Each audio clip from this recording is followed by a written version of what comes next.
Qué buen estudiante, de los mejores de los mejores. Que va a insertar agua. ¿Ya? Buen día a todos. Vamos a iniciar con la explicación de lo que es el agua. Primero vamos a definir qué es el agua. El agua es el compuesto inorgánico más abundante de la biosfera, en la cual encontramos sus tres estados, como todos saben. Pero ¿qué es lo que nos importa en bioquímica? De que el agua constituye alrededor del 65% del peso corporal. Aproximadamente alrededor de 42 litros en un adulto de 70 kilogramos. ¿Ya? Pero ¿cómo se divide esta agua dentro del organismo?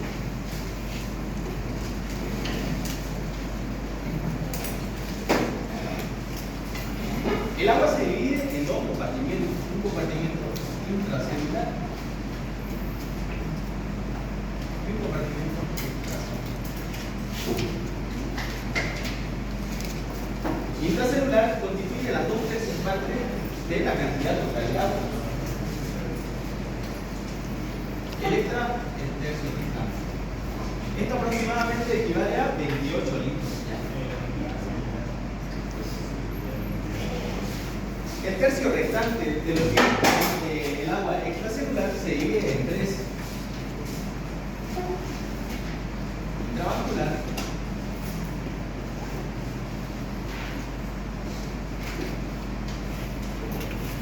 intracelular, intersticial y transcelular. Esto más o menos equivale a 3 litros, 11 litros y de 1 a 2 litros. Cuando hablamos de líquido transcelular, ¿a qué hacemos referencia? Aquel líquido contenido en la luz de los tejidos digestivo, respiratorio, urinario y también el líquido cefalorraquídeo, peritoneal y lo demás. Ya. Ahora vamos a hablar de la estructura del agua. Como bien todos sabemos, el agua es una molécula compuesta por dos átomos de hidrógeno unida a un átomo de oxígeno. ¿Cómo se une? Mediante un enlace covalente de acá, ¿ya? Formando entre sí un ángulo de 104,5 grados. ¿Pero por qué existe este ángulo? ¿Por qué la molécula no es recta como tal? Podría ser así. Más adelante vamos a explicar el por qué. ¿Ya? En la molécula del agua, los electrones compartidos en cada enlace se desplazan hacia el centro del núcleo. ¿Por qué? Porque este es más electronegativo, creando una zona electronegativa, ¿no? Y al hacer esto, los electrones, al irse al núcleo del oxígeno, estos quedan sin electrones, por lo tanto van a quedar sin carga positiva. ¿Ya? Recordemos que la disposición de los electrones es asimétrica.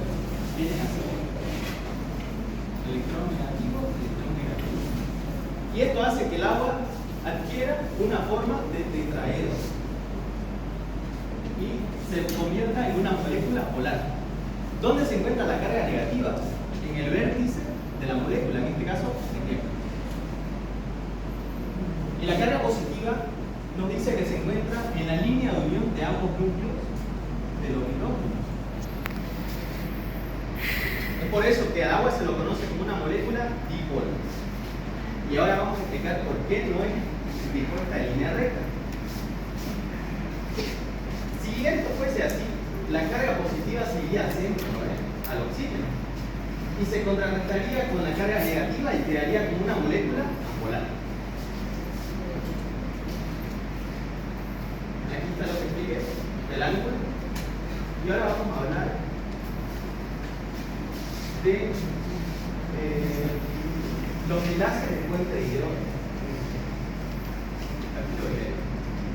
Oxígeno, hidrógeno, hidrógeno.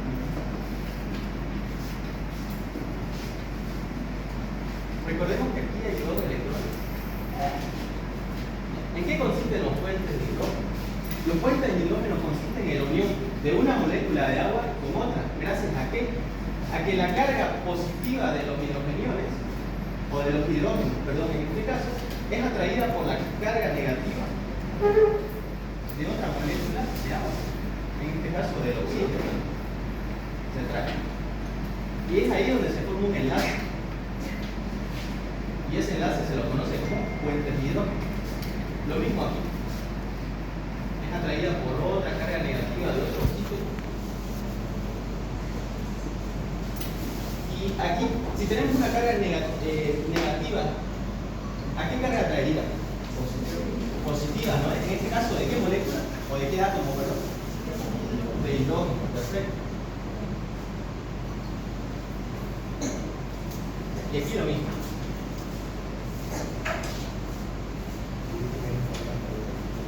Ya, algo importante es que gracias a la disposición de tetraedro que les mencioné anteriormente, es que una molécula de agua puede unirse a otras 4. ¿Ya? Ahora vamos a hablar acerca de las propiedades físico-químicas del agua. La principal propiedad y más importante para la vida es la acción solvente. Recordemos que el agua es la sustancia en la que se puede disolver la mayoría de otras sustancias, ¿no?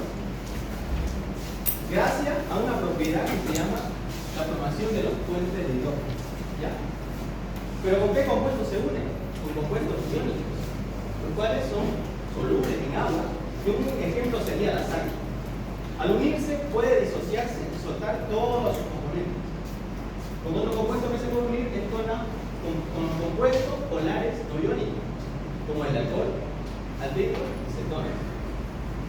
Estos se unen gracias a sus grupos hidroxilo y carbonilo. Tenemos también a los compuestos apolares. Estos son netamente hidróforos.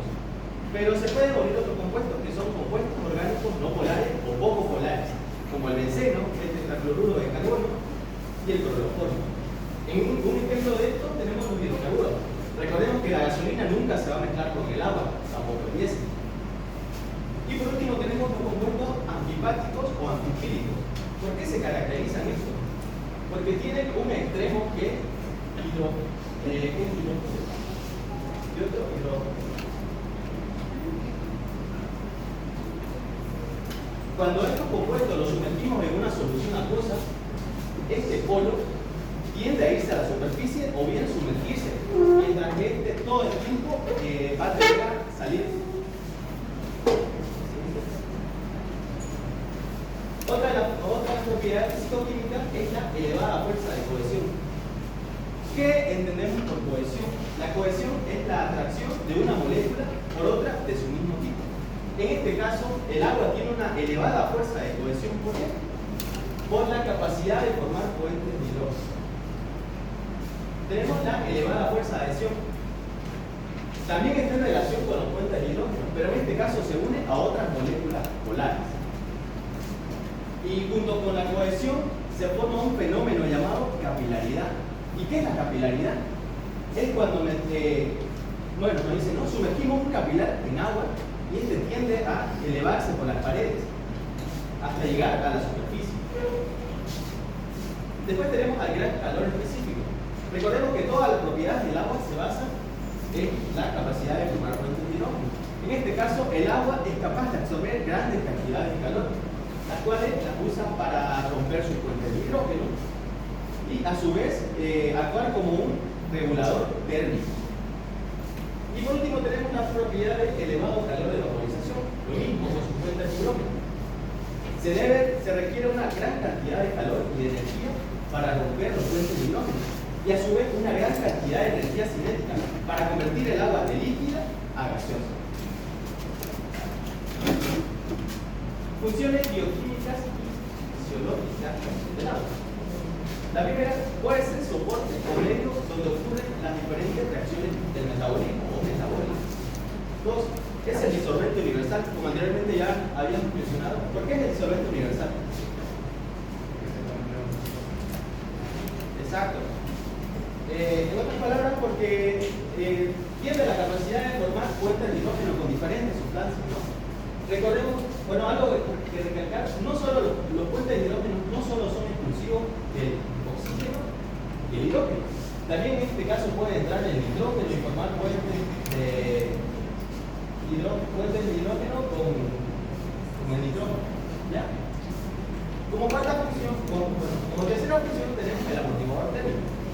Todos recordemos que el agua es un buen amortiguador térmico debido a su capacidad de hidrógeno.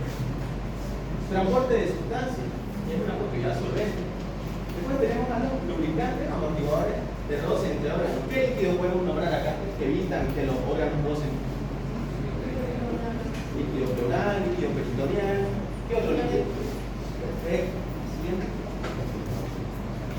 Favorece la circulación, da flexibilidad y elasticidad a los tejidos. Y por último, puede intervenir como reactivo en reacciones del metabolismo, aportando hidrogeniones o hidroxinas. Elementos. Propiedades térmicas del agua. Recordemos que el punto de fusión del agua es de 0 grados centígrados. El punto de ebullición es de 100 grados centígrados. Y la vaporización es de 540 calorías sobre grado. Esos son valores muy importantes que deben preguntar. Ionización del agua. Algo que es importante en este caso de la ionización del agua es que de cada 555 millones de moléculas de agua, solo una se disocia en sus diferentes iones. Y la fórmula nos dice que es más o menos así.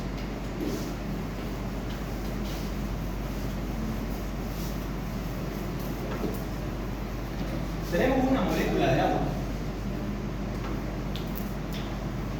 Esta es una reacción reversible, ¿ya?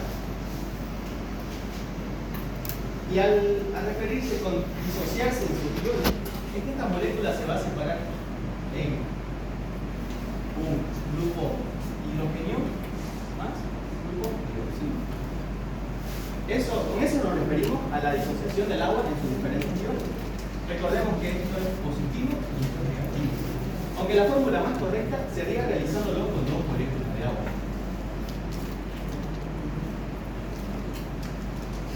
Igual es una reacción reversible.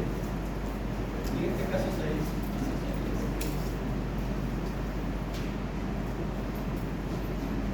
Los que inscriban con la doctora Marta, esto le va a servir mucho, porque esta es la fórmula más correcta en cuanto a la disociación del agua.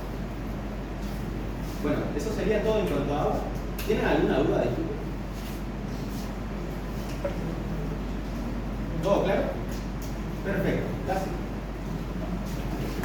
A lo largo pusimos agua y después sangre. Pero pues pusimos eso porque pensamos que nos iba a dar el tiempo, ¿no? De alguna forma. Y agua no es un tema tan simple. De alguna forma es un tema más complejo, porque no solamente abarca lo que es agua, sino hay que ver la bioquímica aplicada del agua al organismo. Entonces vamos a continuar con lo que es balance hidromineral. ¿Ya? Ahora, ya sabemos de forma general cómo se compone el agua, ¿no? Por una molécula H2O, por 2 moléculas de oxígeno, 2 moléculas de ion hidrógeno y una molécula de oxígeno. Estas se atraen dando carga positiva, carga negativa y demás. Ahora vamos a hablar sobre, de alguna forma, vamos a hablar sobre el agua aplicado a nuestro organismo. El agua es el solvente que más se utiliza para muchas reacciones dentro de nuestro organismo, ¿ya? Es por eso que el agua, como dicen, ¿no? Es el solvente en el cual transcurren casi todas las reacciones químicas dentro de nuestro organismo. Algo muy importante es que lo que nosotros hemos enseñado, bueno, estamos enseñando con mis compañeros, es algo que les va a servir con la doctora Marta, porque la doctora Marta toma exámenes orales sobre 5 puntos a cada uno y los hace pasar a la pizarra. Entonces, lo que nosotros les estamos explicando es tal cual lo que ella quiere que ustedes pongan en la pizarra. Para los que agarren con ella, ¿no? Porque no todos van a poder agarrar con mirarla. Entonces, tenemos que saber la distribución del agua en los tejidos, ¿ya? Y esto se va a dar de acuerdo a porcentajes, y son parámetros. Primero, vamos a tener el cerebro.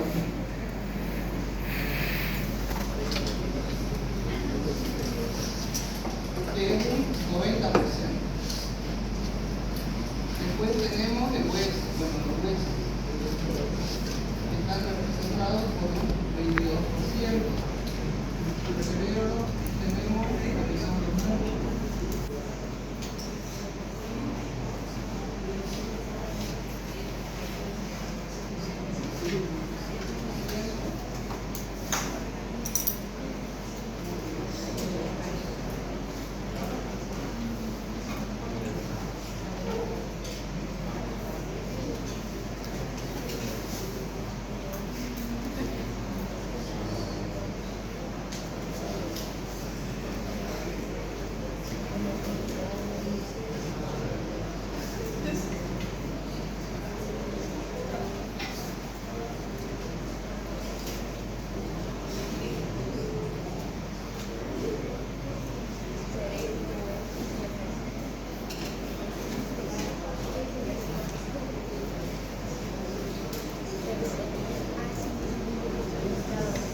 levanta el lente.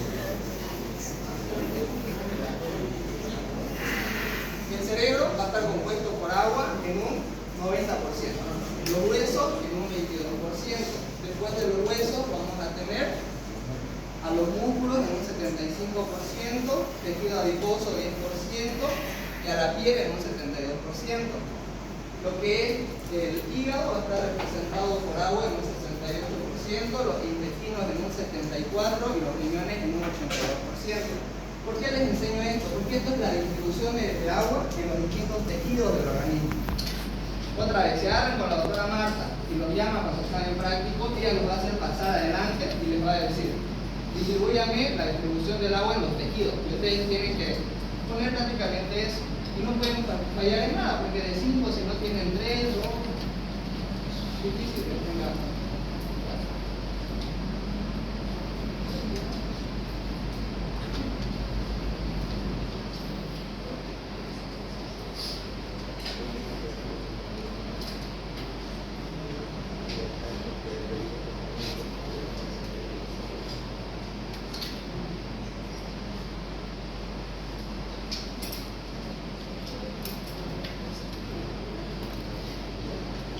Ahora vamos a hablar sobre la distribución del agua en el organismo. Ya tenemos como tal de cierto punto en nuestra cabeza la distribución de agua en los tejidos. El agua en nuestro organismo va a representar entre un 60 al 70%. En una persona que pesa 70 kilogramos va a representar aproximadamente 42 litros. ¿Ya? Pero esto varía en el hombre, varía en la mujer, varía en el lactante. En el hombre es 60%, en la mujer 55% y en el lactante 77%. Pero no solamente va a diferir de acuerdo al sexo, o si es adulto o si es lactante. También va a diferir de acuerdo al sexo, va a diferir de acuerdo a la edad y a la obesidad. Eso es importante que sepan, y eso es un parámetro general. Ahorita vamos a indagar un poco más y vamos a saber la distribución del agua en el organismo, pero dentro de la célula y fuera de la célula. ¿Ya?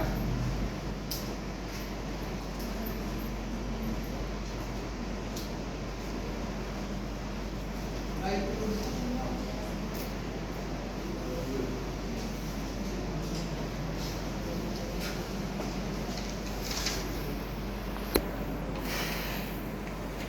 Primero vamos a hablar sobre la distribución del agua en el intracelular.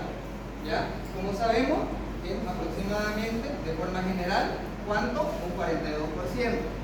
En el hombre, 60%, en la mujer 55%, en el lactante 77%, y esto difiere de acuerdo a la edad, al sexo y a la obesidad, ¿no ves?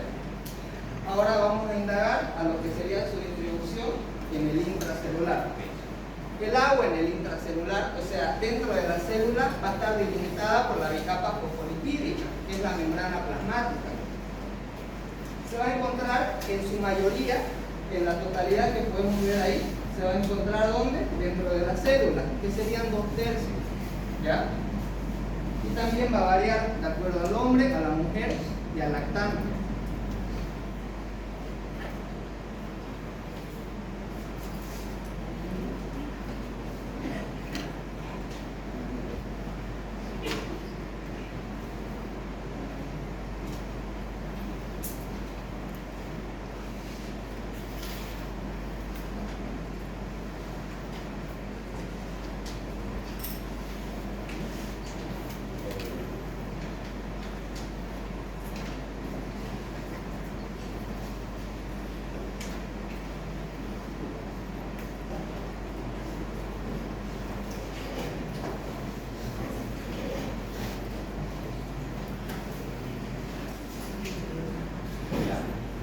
Entonces, el agua en el intracelular va a representar aproximadamente ¿cuánto? 2/3 del total del agua.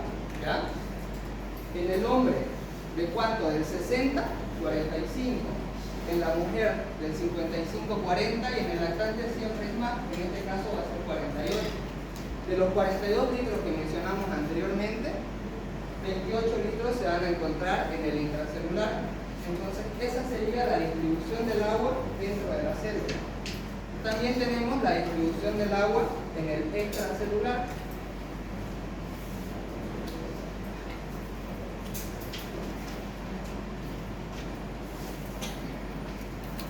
La distribución del agua en el extracelular se va a dividir de la siguiente forma.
Ahora, esta sería la distribución del agua en el extracelular.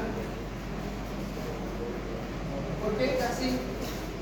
Porque la distribución del agua en el extracelular va a tener tres diferencias: en el transcelular, en el intersticial y en el intravascular. El transcelular sería la concentración de agua que hay en el espacio entre las células, porque ya estamos pues en la concentración de agua fuera de la célula, que es el extracelular.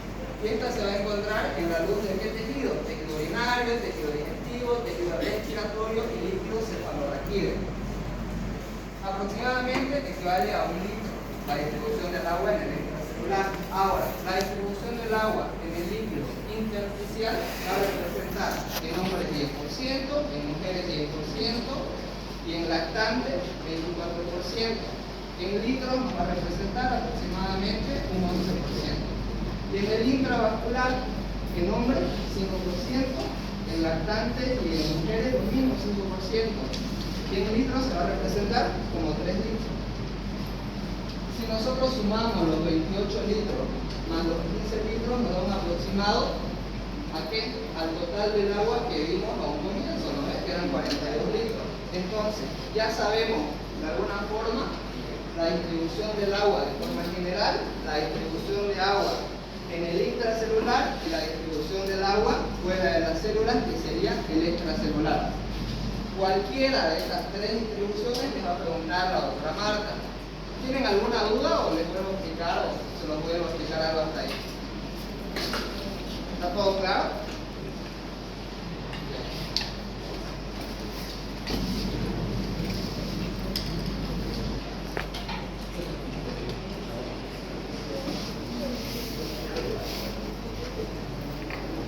Ahora vamos a hablar sobre lo que es el balance hídrico. Eso es muy importante y es bastante preguntado.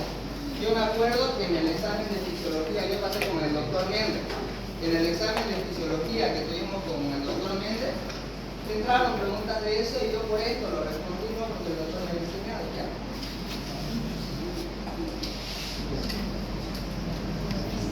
No le van a decir algo. El balance hídrico hace referencia a la cantidad de agua que tiene que haber en ingesta, a la cantidad de agua que nosotros tenemos que ingerir y a la cantidad de agua que tenemos, que se excreta de alguna forma de nuestro organismo. Y dice balance, porque tiene que haber un equilibrio, ¿ya? ¿Qué es lo que dice? De acuerdo a la ingestión, tenemos lo que es el agua visible, que son las bebidas que nosotros tomamos, soda, refrescos, etc. ¿Cuánto es? 1400 ml. Tenemos el agua oculta, que hace referencia a la distribución del agua que va a haber dentro de nuestro organismo, de acuerdo a los alimentos sólidos. ¿De cuánto es? De 800 ml.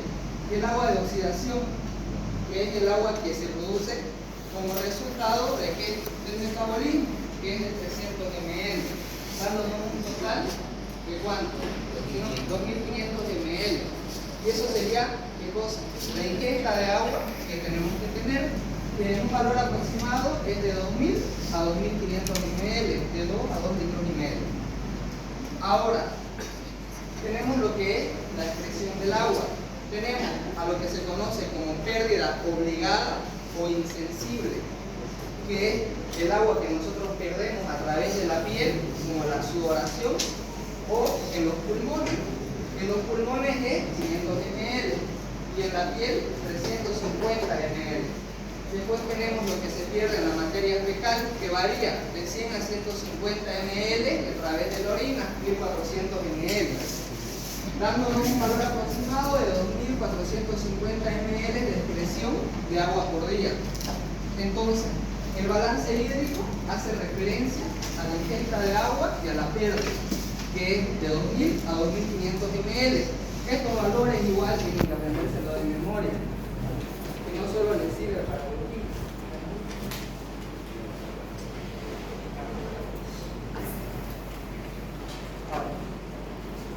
Los electrolitos. ¿Qué son los electrolitos? Básicamente son sustancias que al disociarse en una solución acuosa se disocian en partículas con carga eléctrica positiva, que se les denomina cationes, y partículas con carga eléctrica negativa, que se les denomina aniones. Esto ahorita vamos a explicar para qué nos sirve, pero ese concepto ustedes tienen que saber. ¿Quién aquí sabe qué es un solvente?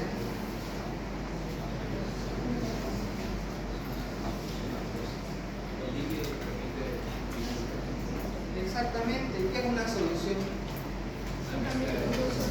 La mezcla de los dos. Un ejemplo muy claro es una taza de café. El solvente es el agua,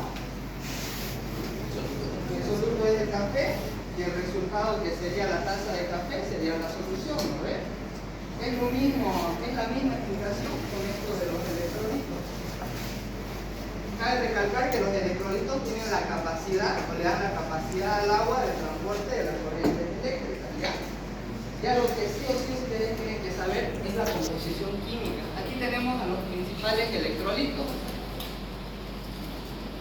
¿ya? Ustedes tienen que sabérselo sí o sí, por lo menos de memoria, hasta por datos. Tienen que saber la distribución de cada uno, tanto dentro de la célula como fuera de la célula. Porque esto la doctora Marta lo pregunta en el examen escrito, lo pregunta en el examen oral, lo pregunta siempre. Incluso les puede entrar hasta en su examen final. Por ejemplo, sodio, 142 mil equivalentes sobre litro en el extracelular. Y en el intracelular, 10 mil equivalentes sobre litro. Tienen que sabérselo de memoria. No hay cómo no aprender eso. Si no se quiere.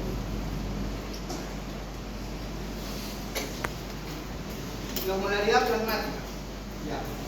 Esto igual es importantísimo. ¿Ya? La osmolaridad se mide a través de un aparato. A este aparato se le denomina osmómetro. ¿Cómo se saca la osmolaridad plasmática? Con una fórmula. 2 por sodio más glucosa entre 18 más el BUM entre 2,8. El resultado que nos sale haciendo esta fórmula nos va a dar un parámetro aproximado, si la persona está en sus valores normales, de 280 a 295 milimoles sobre litro. Este es el valor que maneja la doctora Marta, de 280 a 295 milimoles sobre litro.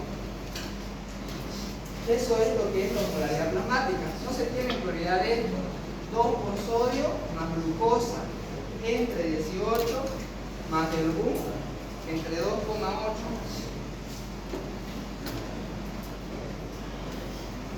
¿Sí? ¿Qué es ósmosis? Es el movimiento del agua de un lugar de menor concentración a un lugar de mayor concentración a través de una membrana semipermeable. Menor o mayor concentración de soluto, ¿verdad? ¿Qué es la presión osmótica? ¿Es la presión necesaria? ¿Quién sabe qué es la presión osmótica? Es la presión necesaria para detener el flujo de agua a través de una membrana semipermeable. Todos estos conceptos no es solamente memorizar, porque van a cobrar sentido.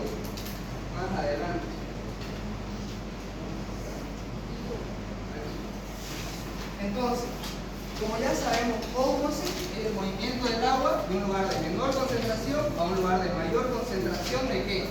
De soluto, a través de una membrana semipermeable. El agua va a seguir al soluto. Donde haya más soluto, hay más agua. En ósmosis tenemos tres variaciones, que son isotónico, hipotónico e hipertónico. Isotónico hace referencia a cuando hay la misma cantidad de soluto, tanto dentro de la célula como fuera de la célula. Entonces, en los volúmenes de agua, la célula se va a encontrar parcialmente normal. Pero ¿qué pasa cuando hay un exceso de soluto dentro de la célula? Se le denomina hipotónico. Al haber gran cantidad de soluto dentro de la célula, el agua va a ingresar y esta como un globo se va a inflar y en algún punto va a reventar. A eso se le denomina urgencia. Eso es muy pregunta de examen. Ahora lo contrario a hipotónico, cuando hay más soluto en el extracelular, el agua va a salir de la célula, ¿lo ves? ¿Y qué va a pasar? Esta va a entrar en plasmólisis, se va a aplanar porque no va a tener nada adentro. Y después de plasmólisis va a entrar en retransfiltración.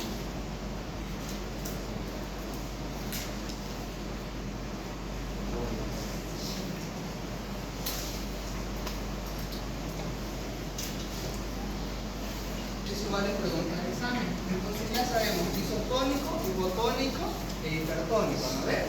Hipotónico cuando hay más soluto en el intracelular, que es lo que pasa, la célula se infla y puede llegar a turgencia.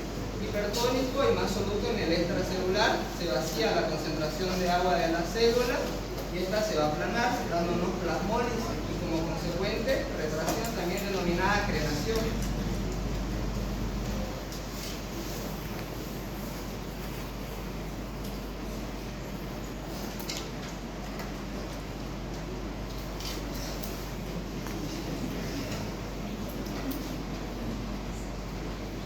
Ahorita vamos a explicar sobre las presiones osmóticas y coloidosmóticas. Pero hasta ahí tienen alguna duda o quieren que les vuelva a repasar algo que quizás no hayan entendido bien. Ya. Hay dos tipos de presiones, conocidas como la presión osmótica, también denominada osmótica, y la presión coloidosmótica. Estas son presiones que van a ejercer la concentración, van a ejercer la presión y concentración de agua ¿en dónde? En los vasos y fuera de estos, ¿ya? Lo que estamos viendo es un capilar que va a tener su porción venosa y va a tener su porción arterial, el capilar. Tenemos que saber que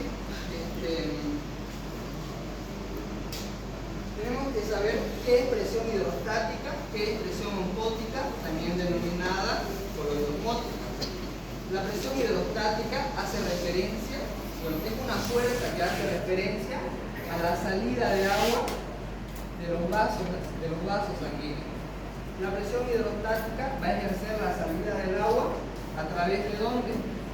De los capilares, más exactamente la porción arterial de los capilares. Y esta presión hidrostática tiene una fuerza de 35 milímetros de mercurio. Y tenemos a la presión osmótica o coloidosmótica, que esta se va a dar a nivel de ¿qué? De la porción venosa de los capilares. ¿Y qué va a hacer? Va a ejercer el ingreso del líquido hacia dentro de la célula.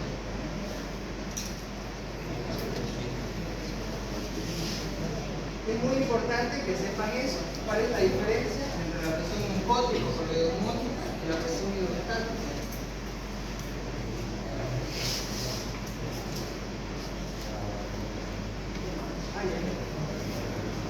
Tienen que saber que la presión osmótica o coloidosmótica tiene una fuerza de 25 milímetros de mercurio y de la presión hidrostática es de 35, ¿ya?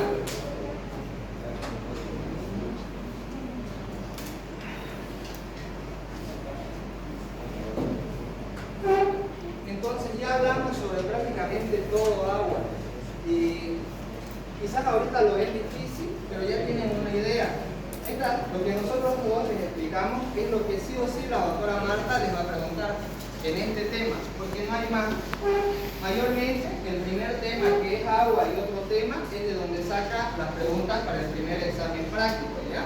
Que es totalmente oral. Ustedes salen aquí, si les dice, dígame la distribución del agua en el extracelular, tienen que dibujarle prácticamente eso. Si les dicen el intracelular, tienen que dibujarle eso con los mismos valores. Si le dice distribución de agua en los tejidos, tienen que poner eso con los mismos valores. Y eso, ya acabamos. ¿Tienen alguna duda? ¿Saben con qué docentes agarrar en bioquímica? ¿O quieren que les recomendemos? ¿Ya les va a recomendar?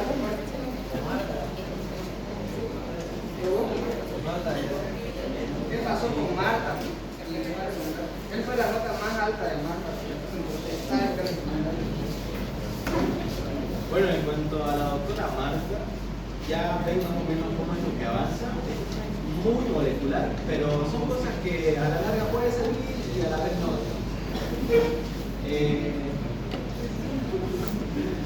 Bueno, es que hay que ser sincero. Yo pasé con ella y la verdad, lo que aprendí es muy bueno, pero hay cosas que también no. Y eso. Pero después de todo la recomiendo, es una muy buena docente y eso. A continuación, mi compañera va a hablar algo respecto a la doctora y algo porque ella pasó.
Aplauso.